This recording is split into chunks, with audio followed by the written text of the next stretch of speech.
Good evening, everyone. This is Dr. Armstrong with today's Tuesday Tips. Um, First, let me take the opportunity to say thank you to each and every one who on October the 3rd wished me a very happy birthday. I do appreciate each and every one of you for taking the time out of your day to wish me a happy birthday. It's another year around the sun, and I'm looking for this 45th year to be one of happiness and prosperous and prosperity, I should say, uh, and one filled with a lot of joy. I'm thankful that I am blessed to see another year. To all of the family and friends who wish me a happy birthday, thank you, thank you, thank you. We're going to make today's video a little short, simply because my schedule has just been that busy. Um, what we're going to talk about is learning how, or things to let go of, learning how to emotionally let go of things, feelings and grudges and esteem issues that trouble you. These are things that we can all learn to let go of. And we should let them go because all it does is bring about either an anxiety, a depression, a self-esteem issue, self-doubting, all of these things it brings about.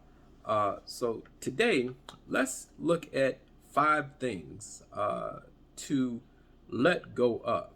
All right. Number one would be the fear of failure. Let go of the fear of failure. I try to tell people that failure is a part of success. Without a failure, there would not be the element of anything successful.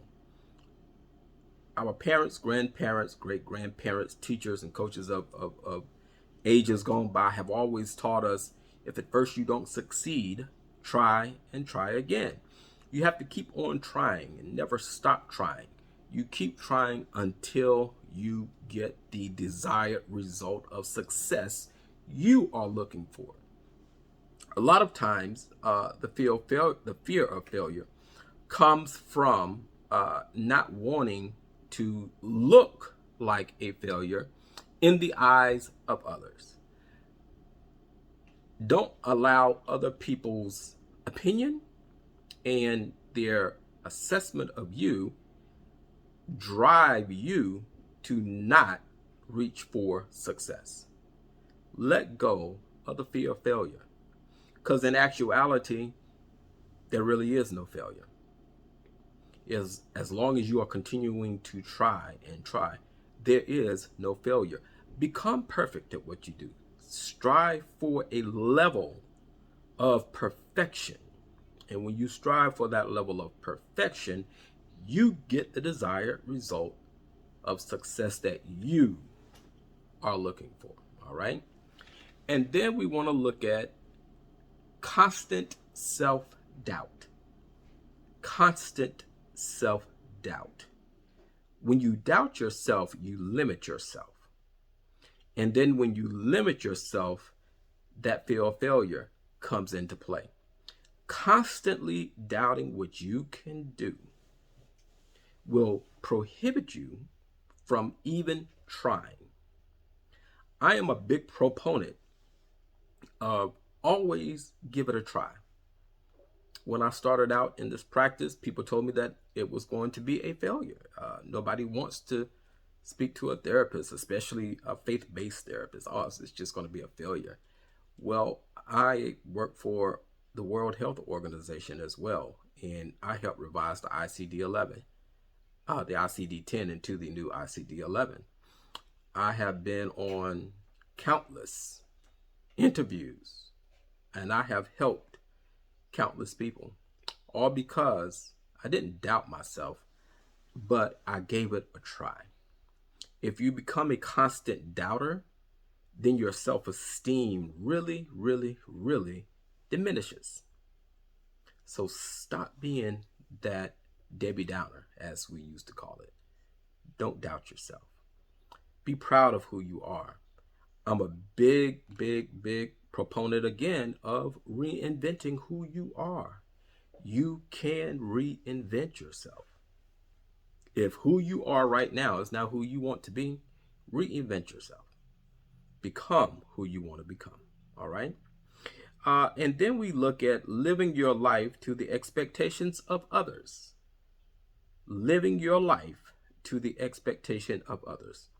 Social media has become a staple in everyday life now. And we are constantly looking at our friends and our families and Hollywood stars and professional athletes living what they so call their best life. And if that's what they're doing, all well and good. But you don't have to live a life like them. I'm all for the finer things of life. I'm all for that. And I'm all for living a beautiful life. We should all want to live a beautiful life. And while we're living that beautiful life, remember it's your life. You don't have to live a life that other people are telling you, oh, you should be doing this and you should be doing that, or why aren't you doing this or why aren't you doing that? You don't have to answer to anyone.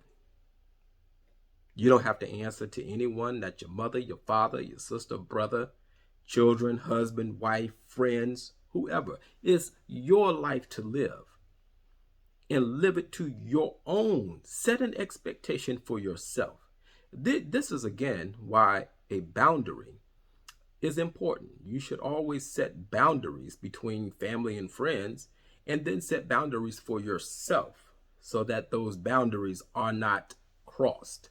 Because once they're crossed, trust me, they're going to keep crossing them. But you have to maintain them. Okay?